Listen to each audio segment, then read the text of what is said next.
রে বকরিটা অ্যাক্সিডেন্ট হয়ে গেল। এত সুন্দর বকরি ছাগল, ওই যে কত ভিড়, ওই যে ওইখানে অ্যাক্সিডেন্ট হয়ে গেছে।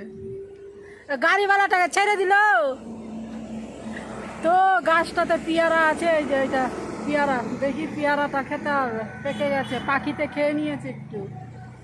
তো দেখি একটু ভাঙবো, পেয়ারাটা ভাঙতে পারছি কিনা দেখি, দেখি ভাঙতে পারছি কিনা।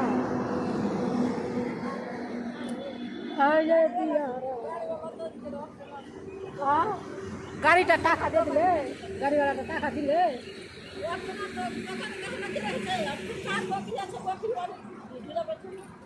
হ্যাঁ, ফাঁসলো লোকটা, কে ধরলে পয়সা? সালা টাকা ফাইসে যাবে। নাই কি খাচ্ছি না বকরি, বকরি থাকলেও 3000 নিবে, কাটিও 2-3000।